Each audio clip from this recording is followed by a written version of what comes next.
کہ اللہ نے ان کو اس روئے زمین پر کہاں رکھا ہے. ہم دنیا کا میپ دیکھ لیتے ہیں, بس ہم سمجھتے ہیں زمین سے بڑی, ایسا نہیں ہے. اللہ نے اس روئے زمین پر بہت ساری چیزوں کو رکھا ہے. آپ غور کریں, علامہ ابواللیث سمرقندی رحمت اللہ علیہ, جن کا وصال 375 عیسوی میں ہوا, آپ کی ایک کتاب ہے بستان العارفین. اس کتاب پہ اس فقیر کو بھی کام کرنے کا موقع ملا. اس میں جو ہے میں نے عرض نشر وغیرہ اور دیگر چیزیں لکھی تھی. اس کتاب کے اندر علامہ ابواللیث سمرقندی رحمت اللہ علیہ نے جو ہے دجال کے متعلق ایک روایت تحریر فرمائی ہے کہ صحابہ اکرام رضوان اللہ تعالی علیہم اجمعین کے زمانے میں دجال پیدا ہو چکا تھا. یہ دجال کون ہے؟ جو قیامت کی نشانی اللہ نے جسے بنایا, اور جب قیامت قریب آئے گی تو یہ دجال کیا ہوگا؟ پیدا نہیں ہوگا, یہ پیدا ہو چکا ہے. یہ ظاہر ہوگا, لوگوں کے درمیان آئے گا. اس وقت کہاں ہے؟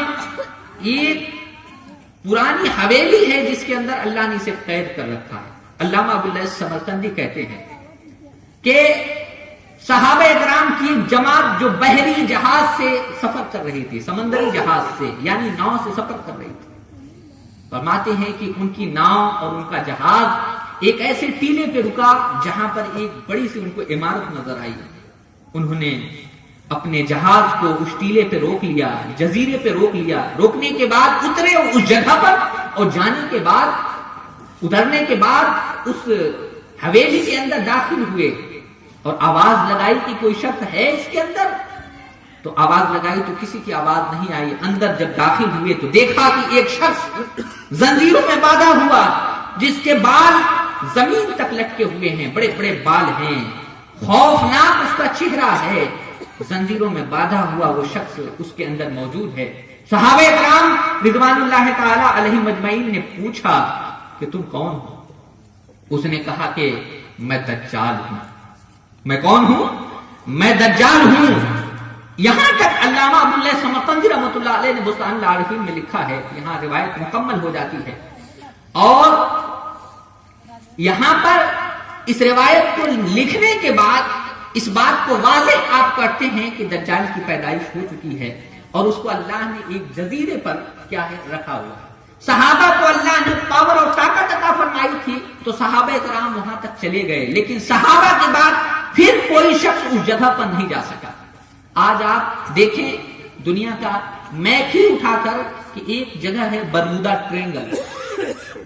آج اس جگہ کے بارے میں دنیا والے بھی نہیں جانتے. اس جگہ کو تو جانتے ہیں, لیکن وہ جگہ کیا ہے؟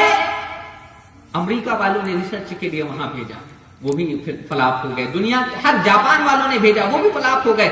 یہاں تک کہ ابھی کچھ مہینے پہلے امریکہ کا ایک جہاز اسی کے اوپر سے گزرا تو وہ جہاز بھی غائب ہو گیا. آج تک ان کو پتا نہیں چلا کہ وہ جہاز گیا تھا. یعنی وہ جگہ جس کو اللہ نے لوگوں کی نگاہوں سے اوجھل رکھا, وہ اس جگہ کے بارے میں آج تک نہیں جانتا. بات سنیں, اس روئے زمین پر ایسی بہت ساری چیزیں آپ نے قرآن مقدس کے اندر سورہ کہف کی تلاوت کی ہوگی. اصحاب کہف جس غار میں ہیں وہ غار اسی روئے زمین پر ہے, لیکن کیا کسی کو معلوم ہے کہ وہ غار کہاں ہے؟ قرآن مقدس کے اندر اللہ نے ہاروت ماروت کا ذکر کیا ہے. ہاروت ماروت کو اللہ نے اسی روئے زمین پر ایک کنویں میں الٹا لٹکا رکھا ہے, لیکن کیا کسی نے اس کنویں کو دیکھا؟ وہ کہاں موجود ہیں؟ اس روئے زمین پر بہت ساری چیزیں ایسی اللہ نے رکھی ہیں جو ہماری نگاہوں سے اوجھل, ہمیں نہیں دکھائی دیتی. ہم اتنا ہی جانتے ہیں جتنا لوگ ہمیں بتاتے ہیں. بات سمجھ میں آئی؟ ہم ہر چیزوں کے بارے میں نہیں جانتے. تو اس روئے زمین پر بہت ساری اللہ نے ایسی چیزیں پیدا فرمائی. ہم کو بھی اسی روئے زمین پر اللہ نے پیدا فرمایا, لیکن جس زمانے میں ہم لوگ ہیں یہ قیامت سے بالکل قریب کا زمانہ ہے. یہ قیامت سے بالکل قریب کا زمانہ ہے. اور میرے آقا صلی اللہ علیہ وسلم نے ارشاد فرمایا قیامت سے جو بالکل قریب کا زمانہ ہوگا, میرے آقا نے اس کو فتنے کا دور کہا, فتنے کا زمانہ کہا. ہم لوگ جس زمانے میں ہیں اس زمانے میں فتنے دیکھ رہے ہیں اپنی نگاہوں کے سامنے. میرے آقا فرماتے ہیں فتنے اس زمانے کے ایسے ہوں گے کہ کوئی شخص صبح میں مسلمان ہوگا, میرے آقا فرماتے ہیں شام کو کافر ہو جائے گا, پھر شام کو مسلمان ہوگا, پھر صبح کو کافر ہو جائے گا, پھر صبح کو توبہ استغفار کر کے جو ہے مسلمان ہوگا, پھر شام کو کافر ہو جائے گا. اس طریقے سے وہ زمانہ ہوگا. میرے آقا نے فرمایا کہ جس طرح آسمان سے پانی برستا ہے اس طریقے سے اس زمانے میں فتنے برسیں گے. سبحان اللہ. بے شک ہم لوگ جس زمانے میں ہیں یہ زمانہ اپنی آنکھوں سے دیکھ رہے ہیں. آج علماء پر سے لوگوں کا وشواس ختم ہو گیا. ہم دیکھیے، ہم آپ اپنے معاشرے میں دیکھ لیں کہ اگر ہمارے پاس کوئی مسئلہ آتا ہے، جیسے مثال کے طور پر یہ میلاد النبی کی محفل آج سجائی گئی، تو اگر اس میلاد النبی پر کسی کو اعتراض ہے تو چاہیے اسے کہ کسی عالم سے پوچھے. بے شک حق ہے. چاہیے اسے کہ کسی عالم سے پوچھے. اللہ نے قرآن مقدس میں ارشاد فرمایا فَاسْأَلُوا أَهْلَ الذِّكْرِ إِن كُنتُمْ لَا تَعْلَمُونَ. سوال کرو اہل ذکر سے اگر تمہیں اس کے بارے میں نہیں معلوم ہے. اہل ذکر سے سوال کا حکم ہے، یعنی کوئی بھی مسئلہ آ جائے سب سے پہلے قرآن مقدس کے حکم کے مطابق علماء سے سوال کیا جائے، اہل علم سے سوال کیا جائے. اور یہاں اہل ذکر سے مراد ہر ایرا غیرہ عالم نہیں ہے. اہل ذکر اس کو کہتے ہیں جس کے عقائد بھی درست ہوں اور جس کو اللہ نے وہ علم دیا ہے کہ علم کی روشنی میں وہ لوگوں کو کیا کرے، صحیح راستہ بتا. سبحان اللہ. بے شک. اب اہل علم سے صرف عالم مراد لے لیں تو ہر فرقے اور گروپ میں عالم پائے جاتے ہیں. آپ کہیں اور پہنچ گئے تو مسئلے کچھ اور ہو جائیں گے.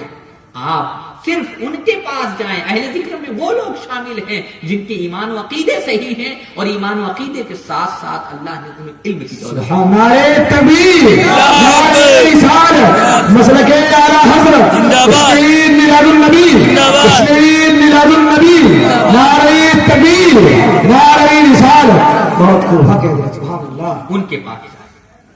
ان کے پاس جانے کا حکم ہے ہمیں جو صحیح مسائل لگا. ہم لوگ کیا کرتے ہیں اپنے زمانے میں، اب صبح ہو گئی، کچھ لوگ ہوٹل پہ بیٹھ گئے فجر کی نماز پڑھنے کے بعد اور آپس میں سوال کرنے، ارے کل میلاد ہو رہی تھی، شمسی صاحب آئے تھے اور دیگر لوگ بھی آئے تھے، یہ کہاں میلاد الاد لکھا ہے.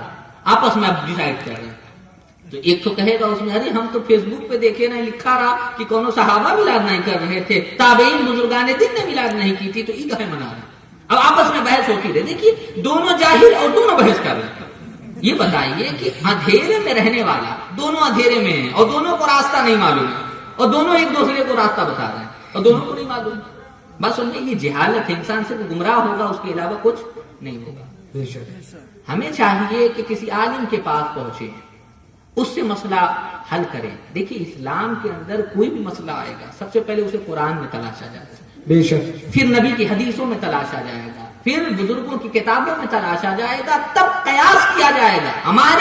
ہم جس زمانے میں ہیں اس زمانے کی عوام اتنی جاہل ہے کہ نہ قرآن میں دیکھتی ہے. اب عوام کہاں سے دیکھے گی جب قرآن کا علم ہی نہیں اس کے پاس؟ بے شک حق ہے. کہاں سے دیکھے گی وہ قرآن میں؟ جب وہ قرآن پڑھ ہی نہیں پاتے، وہ قرآن پڑھ نہیں پاتے تو سمجھ کیسے پائیں گے؟ قرآن میں دیکھا جائے، پھر احادیث مصطفیٰ میں دیکھا جائے، پھر 1400 سال کے علماء مشائخ نے کیا کیا اس کو دیکھا جائے، پھر اپنے ذہن سے قیاس. اور قیاس بھی ہر عوام تو کر ہی نہیں سکتی، ہر عالم بھی قیاس نہیں کر سکتا. علماء میں وہ لوگ جو منصب اجتہاد پر فائز ہیں وہ لوگ صرف قیاس. سبحان اللہ. بے شک. بڑے عالم ہیں وہ لوگ قیاس سے مطلب کر سکتے ہیں. قرآن و حدیث کی روشنی میں اللہ و رسول کے فرامین کے مطابق بات سمجھ آئی. ہم لوگ قیاس کر لیتے ہیں، ہر مسئلے کو اپنے اوپر قیاس کر لیتے ہیں، حالانکہ ایسا نہیں کر. دیکھیے ایک بات بتاؤں، ایمان بہت مضبوط چیز نہیں ہے. جن کے لیے مضبوط ہے تو وہ بہت مضبوط ہے.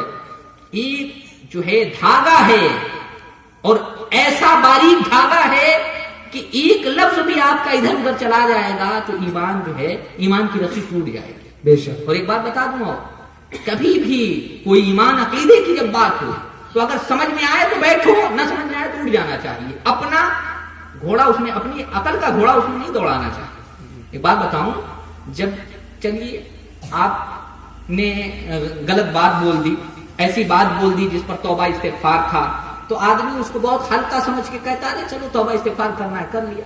تجدید ایمان تھا تو تجدید ایمان کرنے کے بعد اگر نکاح کا حکم تھا تو اسے نکاح بھی کر لیا. لیکن ایک بات بتاؤں، اگر ایک مرتبہ آپ کافر ہو گئے، کافر ہونے کے لیے ضروری نہیں ہے کہ اللہ کا کوئی انکار کرے، رسول اللہ کا کوئی انکار کرے، قرآن کا انکار کرے تبھی کافر ہوگا. ایک چھوٹی سی گستاخی سے بھی آپ کافر ہو سکتے ہیں. نبی کی شان میں، اللہ کی شان میں قرآن جیسے ہے تو قرآن کے بارے میں حکم جز حکم کل ہے. یعنی ضروری نہیں کہ کوئی شخص پورے قرآن کا انکار کرے تب کافر ہوگا. اگر قرآن کے ایک حرف کا بھی انکار کر دے گا کافر ہوگا. سبحان اللہ. ہے نا؟